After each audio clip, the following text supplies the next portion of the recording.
당진 고대면의 한 교회에서 코로나19 확진자가 잇따라 발생하고 있습니다. 이 확진자들은 부활절 예배를 마친 뒤 밀폐된 공간에서 회의를 한 것으로 파악됐습니다.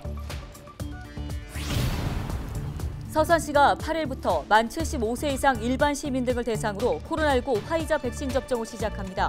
백신 접종센터는 서산 시민체육관에 마련돼 있습니다. 태안 안면도 꽃축제장에서 9일부터 튤립 박람회가 개최됩니다. 지역에서는 꽃 소비 촉진 캠페인도 활발한데 코로나19로 어려움을 겪고 있는 화훼 농가들의 힘을 실어줄 수 있을지 주목되고 있습니다. 개물림 사고를 막기 위해 이달부터 맹견을 키우는 주인은 의무적으로 보험을 가입해야 합니다. 보험에 들지 않을 경우 최대 300만 원의 과태료가 부과됩니다.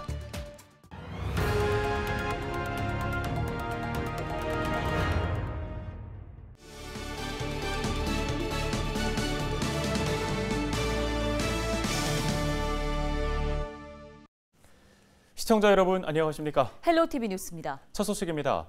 코로나19의 확진 추세가 심상치 않습니다. 6일 전국의 신규 확진자 수가 다시 600명대를 넘어선 가운데 충남에서는 당진의 한 교회에서 집단 감염이 발생했는데요. 네, 취재기자 전화 연결해서 보다 자세한 소식 들어보겠습니다.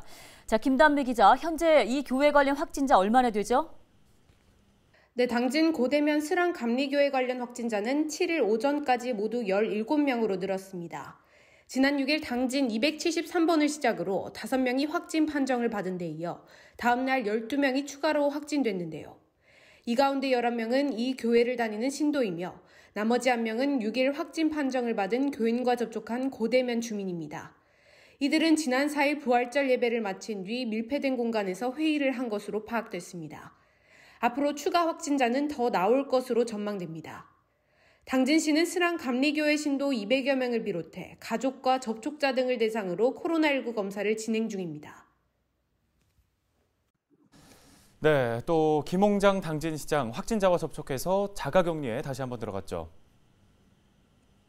네, 그렇습니다. 김 시장은 아내와 함께 이날 예배에 참석했는데요. 아내는 6일 확진 판정을 받았습니다.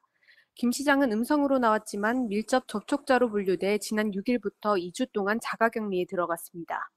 김 시장이 자가격리에 들어간 건 지난달 17일에 이어 두 번째인데요. 당시엔 간담회에서 참석한 주민 중 한 명이 확진돼 밀접 접촉자로 분류됐었습니다. 당진시의 코로나19 방역을 총괄하는 재난안전대책본부장이 두 번이나 격리됨에 따라 책임론도 제기되고 있습니다. 특히 선출직 공직자의 경우 외부 활동이 많은데 본인은 물론 밀접 접촉하는 가족도 각별히 조심했어야 한다는 지적이 나옵니다. 김 시장의 아내를 포함해 교회 신도들의 방역수칙 위반 여부에 대해선 현재 역학조사가 진행 중입니다. 네, 우리 지역의 코로나19 관련 소식 여기까지 듣겠습니다. 김단비 기자였습니다. 다음 소식입니다. 서산시가 8일부터 코로나19 화이자 백신 접종을 시작합니다. 접종 대상은 만 75세 이상 시민과 노인시설 입소자, 종사자 등입니다. 접종센터는 서산 시민체육관에 설치됐으며 오전 9시부터 오후 4시까지 운영합니다. 1차로 확보한 백신 수급량은 2,925명이 맞을 수 있는 양이며 서산 지역 대상자는 15,444명, 현재까지 약 80%가 접종에 동의했습니다. 서산시는 앞으로 추가 백신 물량에 따라 순차적으로 2분기 내에 접종을 완료한다는 계획입니다.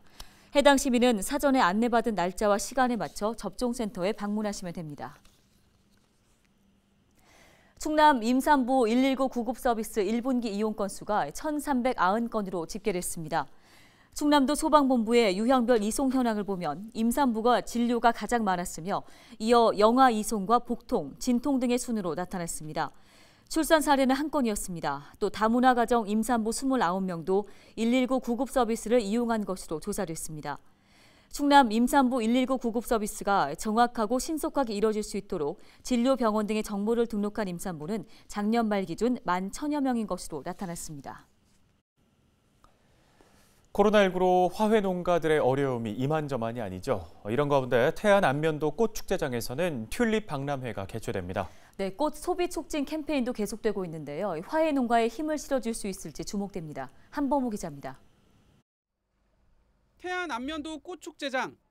연간 방문객이 50만 명인데 지난해엔 8만 명에 그쳤습니다. 코로나19 직격탄을 맞은 겁니다. 봄마다 열리는 튤립 박람회 개최 여부를 놓고 고심이 클 수밖에 없던 상황. 고민 끝에 9일부터 한 달 동안 박람회를 열기로 했습니다. 화훼 농가들의 꽃 공급을 이어가고 지역 경제를 활성화하기 위해 내린 결정입니다. 꽃 소비 문화가 조금 이제 너무 많이 줄어가지고 조금 이제 으쌰으쌰 하자 뭐 그런 취지가 좀 크고요. 그 다음에는 이제 지역 경제 활성화를 조금 더 이제 활력을 좀 불어넣기 위해서 우리가 좀 앞장서 보자 뭐 그런 부분이 있었고.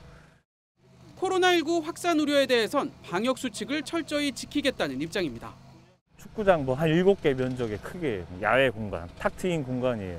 방역 수칙을 참 철저하게 진행하고 있습니다. 이제 행정 지침에서도 이제 요구하는 사항이고, 그래서 뭐 발열 체크부터 해서. 화훼 농가를 돕기 위한 움직임은 계속되고 있습니다. 최근엔 태안군 공무원과 농민들이 직접 전통시장을 찾아 꽃 나눠주기 캠페인을 펼쳤습니다. 코로나19 이전보다 매출이 30에서 40%가량 떨어진 화훼 농가는 조금이나마 숨통이 트인다는 반응입니다. 1,700번 정도의 화분과 꽃다발을 만들어서 시장 상인분이나 지역 소비자들한테 나눠드렸습니다. 굉장히 호응이 좋았고요. 아마 좋은 구경거리가 될 것이고 화훼 농가들한테도 많은 도움이 될 것 같습니다. 태안은 충남 전체 화훼 생산량 중 가장 많은 30%를 차지하는 곳.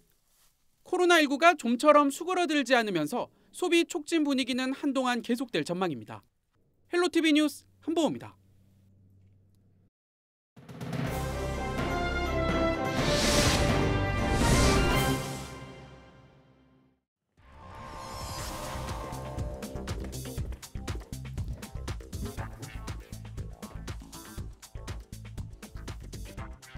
작년 7월 서울 은평구에서 일어난 개물림 사고 기억하십니까? 맹견 로트와일러가 소형견 스피츠를 순식간에 물어 죽인 사건으로 큰 파문이 일었죠.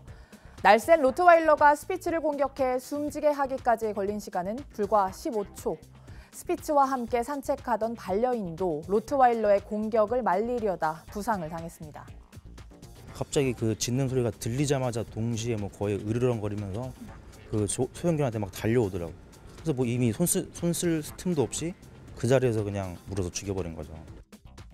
그런가 하면 2017년에는 유명 음식점 주인이 이웃집 개에 물려 치료를 받다 목숨을 잃기도 했죠.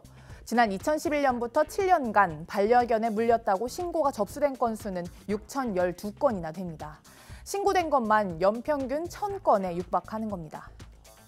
일어나면 안 되는 일인데 그죠? 무섭죠, 그런 것도.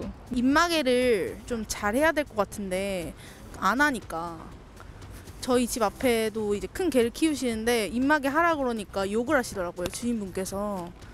그래서 뭐 말하기도 좀 그렇고 보험 필요하다고 생각해요. 개 물림 사고는 보통 견주들의 책임이라고 생각을 하고 아마 그들 과실이라고 생각을 하고. 많이들 하시는 말씀이죠. 우리 개는 진짜 안 문다니까요. 이런 변명 이제는 안 통합니다. 이번 달부터 맹견을 키우면서 보험에 가입하지 않으면 과태료를 내야 합니다. 가입 대상은 도사견과 아메리칸 핏불 테리어, 아메리칸 스테퍼드셔 테리어, 스테퍼드셔 불 테리어, 그리고 로트와일러 등의 맹견입니다. 보험에 들지 않거나 만료일 이전까지 보험을 갱신하지 않는 경우에는 1차 위반 시 100만 원으로 시작해 3차 위반 시에는 300만 원까지 과태료가 부과됩니다. 또 맹견을 키우신다면 1년에 한 번 3시간씩 안전교육을 이수해야 하고요. 매년 보수교육도 받아야 합니다. 개를 키우지 않는 분들은 그냥 있는 존재, 저 멀리 보이는 것 자체만으로도 공포스러울 수 있거든요. 그래서 서로의 안전을 위해서 입마개가 필요하다면 꼭 해주시면 좋을 것 같고요. 리드줄도 꼭 한 손으로 이렇게 그냥 잡으시는 분들이 있는데요. 꼭 손목에 감고 양손으로. 보호자들의 요령과 패티켓이 필요합니다. 따뜻한 봄 날씨에 반려견 산책 등 나들이가 늘어나는 계절이죠. 예기치 못한 사고를 막기 위해 철저한 관리는 물론이고 맹견주들의 보험 가입은 필수라는 점 잊지 말아야겠습니다. 헬로티비 브리핑이었습니다.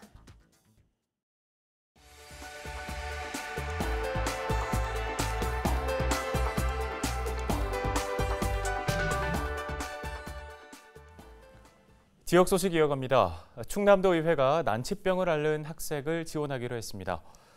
김영수 의원이 대표 발의한 충청남도 교육청 난치병 학생 지원에 관한 조례안이 교육위를 통과했습니다.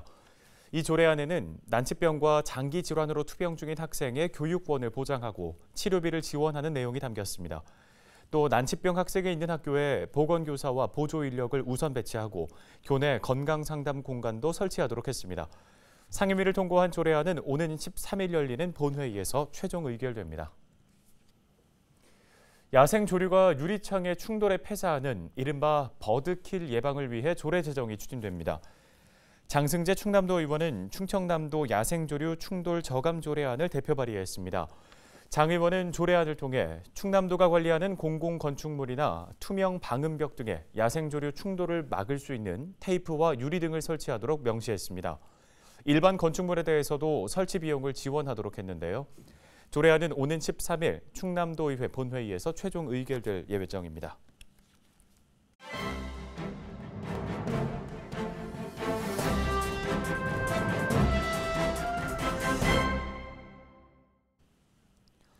신문브리핑 충청투데이 기자입니다. 속도 제한을 푼 불법 개조 킥보드가 시민 안전을 위협하는 거리 위의 무법자로 활개치고 있습니다. 온라인상에서는 킥보드의 속도 제한, 일명 리밋을 해제하는 방법을 손쉽게 배울 수 있는 것으로 알려지면서 불법 개조 킥보드로 인한 인명사고를 우려하는 목소리가 커지고 있는 건데요. 대전 지역 전동 킥보드 판매 업계에 따르면 지난달 초부터 전동 킥보드의 리밋 해제 방법을 문의하는 이용자들이 늘고 있는 것으로 확인됐습니다. 국가기술표준원의 안전기준 고시를 보면 국내에 제조 판매되는 전동 킥보드가 낼 수 있는 최대 속도는 시속 25km입니다. 그러나 리밋이 해제되면 최대 45에서 50km까지 속도를 낼 수 있다는 게 업계 관계자의 설명인데요. 현행 도로교통법상 전동 킥보드를 개조해 속도 제한을 해제하는 것을 처벌하는 규정은 없는 상태입니다. 다만 지난해 9월과 11월에 발의된 관련 법안은 전동 킥보드 불법 개조 처벌 조항을 담고는 있지만 상임위를 통과하지 못한 상태입니다. 일각에서는 제한 속도를 어기고 안하무인으로 달리는 불법 개조 킥보드로 인해 시민들의 안전이 위협받고 있다는 우려가 쏟아지고 있습니다. 특히 지난해 국내 전동 킥보드 판매량 10만 대를 넘어선 데 이어 2022년에는 시장의 규모가 6천억 원, 또 판매량은 20만 대에 이를 것으로 전망되면서 서둘러 제동 장치를 마련해야 한다는 지적이 쏟아지고 있습니다. 신문브리핑이었습니다. 다음 소식입니다. 청양군이 공공임대주택과 고령자 복지주택공사에 들어갔습니다. 공공임대주택은 청양읍 교월 1지구에 위치해 있으며 120세대 규모입니다. 군은 취약계층과 신혼부부 등을 대상으로 내년 4월부터 입주자를 모집하고 12월 준공할 예정입니다. 65세 이상 저소득층을 위한 고령자 복지주택도 착공했는데요. 127세대 규모로 1층과 2층에는 의료와 복지, 행정기관도 들어설 예정입니다. 청양군은 주거와 함께 건강관리와 생활지원, 문화활동 등이 가능할 것으로 기대하고 있습니다. 태안군이 소상공인의 부담을 덜어주기 위해 4월 상수도 요금을 50% 감면합니다. 감면 대상은 목욕탕용 상수도 사용량 등 4천여 건이며 감면 금액은 1억 3천만 원입니다. 앞서 군은 태안 동부시장과 안면도 수산시장, 태안 공영버스터미널 등 군유재산을 임차한 소상공인에게도 올해 1월에서 6월 사용료 50%를 감면했습니다. 태안군은 코로나19 장기화로 어려움을 겪고 있는 주민들을 위해 각종 사용료 감면 정책을 계속 추진할 방침입니다. 충남도가 마을별로 공동 퇴비시설 설치를 지원합니다. 충남도는 가축 분뇨 악취를 줄이고 효율적인 관리를 돕기 위해 마을 공동 퇴비시설을 조성하기로 하고 오는 30일까지 신청을 받습니다. 지원 대상은 퇴비 전문단체와 농업법인 등이며 개소당 2억 원을 융자 지원합니다. 가축 분뇨를 충분히 발효시켜 농경지에 뿌려야 하지만 일부 축산 농가가 무분별하게 버리면서 악취와 오염을 유발해왔습니다. 봄철 미세먼지가 기승을 부리는 가운데 집에서 채소를 재배하는 요령이 제시됐습니다. 충남농업기술원은 베란다의 빛의 양이 야외의 20% 수준이기 때문에 창가 가까이에서 재배해야 한다고 설명했습니다. 흙은 20cm 이상 채워야 하고 물은 재배 규모에 따라 일주일에 1리터씩 2번 주면 된다고 덧붙였습니다. 충남농업기술원은 코로나19로 야외 활동을 하기가 어렵고 미세먼지까지 심한 요즘 실내에서 식물을 키워 먹는 문화가 확산할 것으로 전망했습니다.